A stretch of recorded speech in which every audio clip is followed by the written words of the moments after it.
अगले दिन वो बच्चा ही नहीं उठा। रॉड कुछ तो करो, ऐसे तो वो ये शील्ड तोड़ देगा और फिर हम में से कोई जिंदा नहीं बचेगा, क्योंकि वो बहुत ज्यादा गुस्से में लग रहा है और वो हमसे पिछले बार का बदला भी लेना चाहता है। अगर ये शील्ड टूटी तो आज हमारा आखिरी दिन होगा। तभी से अपनी शक्तियां रिस्टोर करने में टाइम लगेगा, इसलिए अब हम कुछ नहीं कर सकते। लेकिन मैं एक लास्ट ट्राई करता हूँ, क्योंकि मैं तुम लोगों के लिए अपनी जान भी दे सकता हूँ। और फिर रॉड उस शील्ड को तुंग सहूर की तरफ फेंक देता है, जिससे तुंग सहूर दूर जाके फेंकाता है, लेकिन वो तुरंत उठकर खड़ा भी हो जाता है। लेकिन इस तरफ रॉड की शक्तियां खत्म होने के कारण वो वहीं पे बेहोश हो जाता है। और ये देखकर तुंग सहूर बोलता है कि अब तो तुम्हारा ये बर्फ फेंकने वाला दोस्त भी बेहोश हो चुका है और तुम्हारे बाबा को तो मैं पहले ही तारे दिखा चुका हूँ। लेकिन अब तुम लोग तैयार हो जाओ जहन्नुम देखने के लिए, क्योंकि अब तुम्हारा आखिरी वक्त आ चुका और अब तो तुम्हें बचाने के लिए वो काला भूत भी नहीं आएगा जिसने पिछले बार तुम लोगों की मदद की थी। तो बताओ तुम तीनों में से सबसे पहले कौन मरना पसंद करेगा? और जो सबसे पहले मरने पसंद करेगा उसको मैं सबसे आसान मौत दूंगा। ये सुन के गुल्ली अपनी जेब से एक लाल कलर का बटन निकालता है और बोलता है कि आज हम तीनों में से किसी का भी मरने का मन नहीं है, इसलिए तुम ये दोबारा पूछने के लिए जिंदा बच नहीं पाओगे, क्योंकि तुम मरने के लिए तैयार हो जाओ। और इतना बोल के गुल्ली वो लाल बटन दबा देता है, जिससे एक तेज सायरन की आवाज आती है।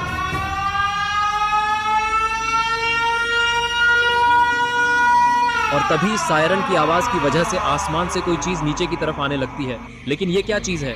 अरे ये क्या? ये तो सायरन हेड का यूएफओ है। और तभी वो यूएफओ इनके ऊपर आके रुक जाता है और उसमें से तेज रोशनी निकलती है, जिसको सब देखने लग जाते हैं। और उसमें से दो लोग बाहर आते हैं। अरे ये क्या? ये तो बड़ा और छोटा सायरन हेड है। दोनों सायरन हेड को देखकर बुल्ली बोलता है कि अरे छोटे, तुम यहाँ कैसे आ गए? क्या तुम ये सायरन की आवाज सुनकर यहाँ आए हो जो गुल्ली ने बजाया है? और अगर ऐसा है तो तुमने गुल्ली को ये सायरन बजाने वाला बटन कब और कैसे दिया? क्योंकि इसके बारे में मुझे तो कुछ पता ही नहीं है। तभी बुल्ली के सवाल का जवाब देते हुए छोटा सायरन हेड बोलता है कि हाँ बुल्ली, तुमने बिल्कुल सही सोचा। हम लोग यहाँ ये सायरन की आवाज सुनकर ही आए हैं और मैंने ये सायरन बजाने वाला बटन गुल्ली को पिछली बार दिया था, ताकि तुम लोग अगर कोई मुसीबत में फंसो और बाबा तुम्हें बचाने ना आ पाए तो तुम मुझे वहाँ बुला सको। तभी ये सब देखकर तुंग सहूर को बहुत ज्यादा गुस्सा आ जाता है, क्योंकि पिछले बार सायरन हेड ने इसकी बहुत बुरी सुताई की थी। इसीलिए वो इनको देखकर बोलता है कि एक काले भूत जैसे दिखने वाले एलियन, तुम लोग यहाँ फिर से आ गए और अब जब तुम लोग यहाँ आ ही गए हो तो जिंदा वापिस तो नहीं जा पाओगे। मैं तुमसे अपना पिछले बार का हिसाब भी चुकता कर लूंगा। तभी छोटा सायरन हेड तुंग सहूर की तरफ मुड़ता है और बोलता है कि हम लोग तुम्हें पिछले बार भी बहुत बुरी तरह हरा चुके हैं और तुम तो बहुत कमजोर हो हमारे सामने। क्या तुम्हें पिछले बार की सुताई याद नहीं है क्या? और अगर ऐसा है तो बताओ, तुम्हें अभी याद दिला देते हैं। और तुमने पिछले बार बोला था ना कि तुम तो हमारे जैसे ही दिखते हो, तो चलो तुम्हें हमारे जैसा बना ही दिया जाए। तुम्हारे लिए तो हमारे जॉम्बीज ही काफी है। और छोटे सायरन हेड के इतना बोलते ही यूएफओ से फिर से वो तेज रोशनी निकलती है और इस बार उसमें से दो जॉम्बीज बाहर आते हैं। और तभी छोटा सायरन हेड उन दोनों जॉम्बीज को दुश्मन पे हमला करने का आदेश देते हुए बोलता है कि ये तुम्हारा आज का खाना है, जाओ इसको काट काट के अपने जैसा बना दो। तभी वो दोनों जॉम्बीज छोटे सायरन हेड को सैल्यूट करते हैं और खाना खाना बोलते हुए अपने खाने की तरफ बढ़ जाते हैं। अरे ये क्या?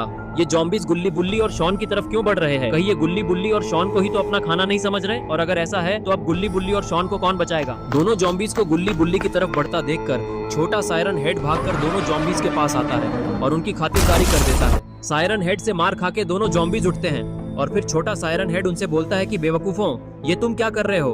तुम्हारा खाना गुल्ली बुल्ली और शॉन नहीं है, बल्कि वो तुंग सहूर है। जाओ जाके उस पे हमला करो और उसको अपने जैसा बना दो। ये सुनकर दोनों जॉम्बीज को समझ आता है कि गुल्ली बुल्ली और शॉन उनके दोस्त हैं और तुंग सहूर उनका दुश्मन है। और फिर वो दोनों चिल्लाते हुए तुंग सहूर की तरफ बहुत तेजी से बढ़ने लगते हैं। दोनों जॉम्बीज को अपनी तरफ आता देखकर तुंग सहूर हंसने लगता है, क्योंकि उसको लगता है कि दोनों उसका क्या ही बिगाड़ लेंगे। और जैसे ही दोनों जॉम्बीज उसके पास पहुंचते हैं, तुंग सहूर दोनों को मारने के लिए तैयार हो जाता है। लेकिन जैसे ही वो इन पे अपने बैट से हमला करता है, दोनों जॉम्बीज उसकी तरफ जंप लगा देते हैं और एक जॉम्बी उसके बैट पर चिपक जाता है और दूसरा जॉम्बी उसके पैर पर चिपक जाता है। दोनों जॉम्बीज को अपने ऊपर चिपका हुआ देखकर तुंग सहूर को समझ नहीं आता कि वो अब क्या करे और वो दोनों जॉम्बीज को अपने ऊपर से हटाने की कोशिश करने लगता है। लेकिन उससे कुछ फायदा नहीं होता, क्योंकि ये दोनों जॉम्बीज इतने जिद्दी है कि वो तुंग सहूर पे से हटने का नाम नहीं ले रहे। बहुत देर तक कोशिश करने के बाद भी दोनों जॉम्बीज तुंग सहूर के ऊपर से नहीं हटते।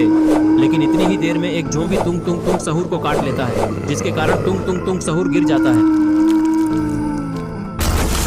और और फिर दोनों जॉम्बीज मिलके तुंग तुंग तुंग सहूर को खाना समझकर काटने लगते हैं ताकि वो भी इनकी तरह ही बन जाए। ये देखकर खूनी बाबा बोलता है कि मुझे लगा था कि तुम इन सब में से सबसे ज्यादा शक्तिशाली हो, लेकिन मैंने गलत सोचा था। तुम इतने बड़े होके भी ये छोटे छोटे जॉम्बीज से हार गए। लगता है अब मुझे ही ये दोनों भूतों का काम तमाम करना होगा और सबसे पहले मैं ये बड़े वाले भूत को मारूंगा क्योंकि मुझे ताकतवर लोगों से लड़ना पसंद है। ये छोटे वाले को तो मैं बड़ी आसानी से हरा दूंगा जिसमें बिल्कुल मजा नहीं आएगा। और तभी छोटा सायरन हेड बोलता है कि तुम तो बाबा जैसे दिख रहे हो, तुम तो गुल्ली बुल्ली के दोस्त थे, तो तुम हमसे लड़ना क्यों चाहते हो? तुम्हें तो गुल्ली बुल्ली का साथ देना चाहिए दुश्मनों से लड़ने में। तभी शॉन बोलता है कि छोटे, ये बाबा नहीं है और ना ही ये कोई हमारा दोस्त है। उसके चेहरे पे खून देखो और उसकी शक्ल देखो कितनी डरावनी है, क्योंकि इसका नाम खूनी बाबा है और इसने ही ये सारे दुश्मनों को एक साथ इकट्ठा किया है ताकि ये हम लोगों को मार सके। देखो, इसने रॉड और बाबा को भी अपने साथियों के साथ मिलकर बेहोश कर दिया और अगर तुम हमको बचाने नहीं आते तो ये हम तीनों को भी मार देता और फिर ये दुनिया पे राज करता। तभी छोटा सायरन हेड बोलता है कि इसके लिए तो मेरे पापा ही काफी है और फिर वो अपने पापा को खूनी बाबा को मारने के लिए बोलता है। छोटे की बात सुनते हुए बड़ा सायरन हेड बगल में लगे हुए पेड़ के पास जाता है और उसको जमीन से निकलने लगता है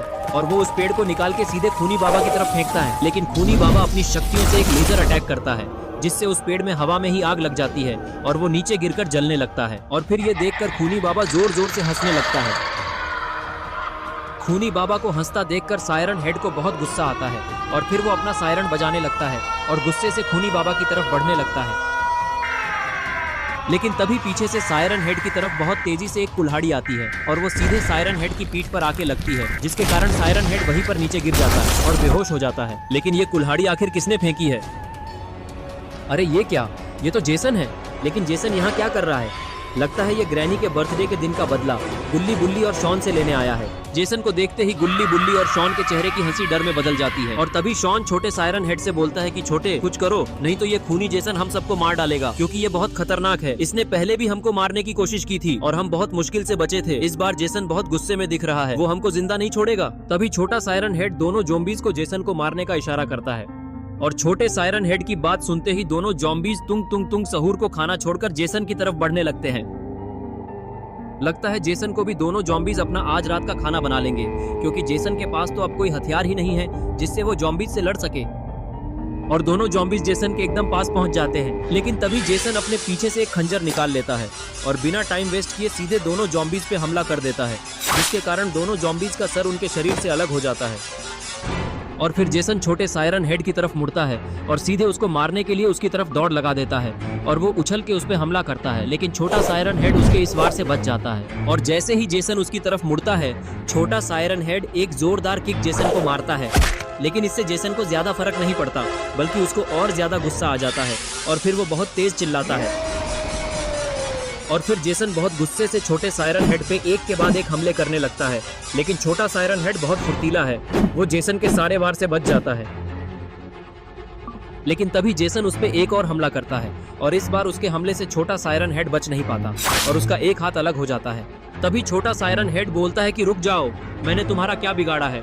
हमारी तो कोई दुश्मनी नहीं है, तो तुम ये खूनी बाबा का साथ क्यों दे रहे हो? तुम हमारा साथ दो और गुल्ली बुल्ली को माफ कर दो और हमारे साथ मिलके ये खूनी बाबा को हराने में हमारी मदद करो। तभी खूनी बाबा बोलता है कि जेसन, इसकी बात पे ध्यान मत दो, याद करो ये गुल्ली बुल्ली और शॉन ने तुमको 2 बार परेशान किया है, एक बार पहले और दूसरी बार ग्रैनी के बर्थडे पे, इसलिए तुम ज्यादा सोचो मत और